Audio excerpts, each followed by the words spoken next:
AP fiber net chairman పదవికి GV Reddy రాజీనామా చేసిన సంగతి మనకు తెలిసిందే.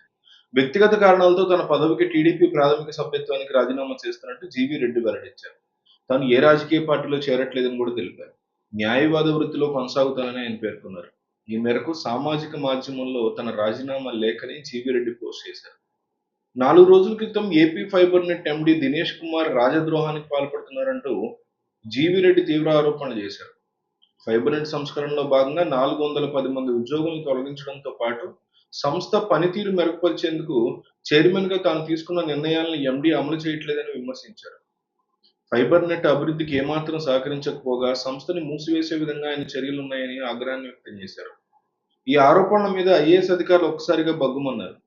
ఐఏఎస్ అధికారుల ఆగ్రహాన్ని గమనించినటువంటి ప్రభుత్వం తక్షణం దిద్దుబాటు చర్యలు చేపట్టింది. జీవీ రెడ్డి, దినేష్ కుమార్‌ని మంత్రి బీసీ జనార్దన్ రెడ్డి పిలిచి మాట్లాడారు. అన్ని ఆరోపణల మీద ఆధారాలతో వివరణ ఇవ్వాలని జీవీ రెడ్డిని ఆదేశించారు. దీంతో ఆయన ఆధారాలు అందించలేకపోయారని సమాచారం. సీఎం కూడా జీవీ రెడ్డిని పిలిచి తీవ్రంగా మందలించినట్లుగా వార్తలొచ్చాయి. అసత్య ఆరోపణలు, అర్థం లేని మాటలతో పలచన కావద్దని గట్టిగా హెచ్చరించారని సమాచారం. ఈ నేపథ్యంలో సంస్థని 1000 కోట్ల టర్నోవర్‌కి తీసుకెళ్లడానికి కృషి చేస్తుంటే దాన్ని అడ్డుపడుతున్న అధికారికి అందరూ మద్దతు పలుకుతున్నారని, గౌరవం లేని చోట పని చేయడం తనకి ఇష్టం లేదు అని సన్నిహితుల వద్ద జీవీ రెడ్డి ఆవేదన వ్యక్తం చేసినట్టు తెలిసింది. ఈ క్రమంలో ఆయన రాజీనామా చేయడం గమనార్హం.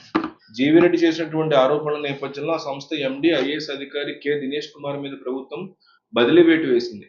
ప్రస్తుతం పెట్టుబడులు, మౌలిక వస్తువుల శాఖ కింద ఏపీ ఫైబర్ నెట్ ఎండీగా ఉన్న దినేష్ కుమార్‌ని జీఏడీలో రిపోర్ట్ చేయమని సీఎస్ విజయానంద్ ఉత్తర్వులు జారీ చేశారు.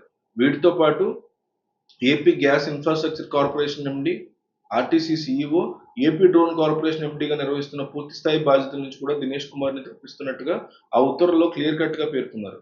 జీవీ రెడ్డి మాత్రం బయటికి వెళ్ళిన తర్వాత ఖచ్చితంగా చంద్రబాబును ఇరకాటంలో పెట్టేటువంటి పరిస్థితి ఉందని తెలుస్తోంది.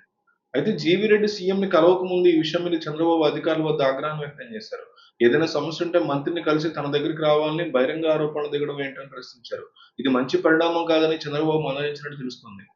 నేనెంతో కష్టపడి వ్యవస్థను నిర్మించాను. ఐఏఎస్ అధికారుల మీద ఇలా బహిరంగంగా మాట్లాడితే మిగిలిన వాళ్ళు అదే పందాన్ని అనుసరిస్తే పరిస్థితి ఏంటి? అధికారులకు నేను సమాధానం చెప్పుకోవాలని చంద్రబాబు వ్యాఖ్యానించినట్టు ప్రచారం జరిగింది. మీకున్న తెలివితేటలను సంస్థ అభివృద్ధి కోసం వినియోగించాలి. మరోసారి ఇలాంటి పరిస్థితి రాకుండా జాగ్రత్తలు తీసుకోవాలి. మంత్రికి నేను సూచనిస్తాను. సంస్థ ఎండీ మీరు కూర్చొని సమస్యను సర్దుబాటు చేసుకోండి అని జీవీ రెడ్డికి సీఎం చంద్రబాబు చెప్పినట్టుగా వార్తలొచ్చాయి. చంద్రబాబు ఈ వ్యాఖ్యలు చేసిన 2 రోజులకే జీవీ రెడ్డి ఈ సీరియస్ నిర్ణయాన్ని తీసుకున్నారు. గత ఏడాది నవంబర్ 16వ తేదీన ఫైబర్ నెట్ చైర్మన్‌గా జీవీ రెడ్డి బాధ్యతలు స్వీకరించారు.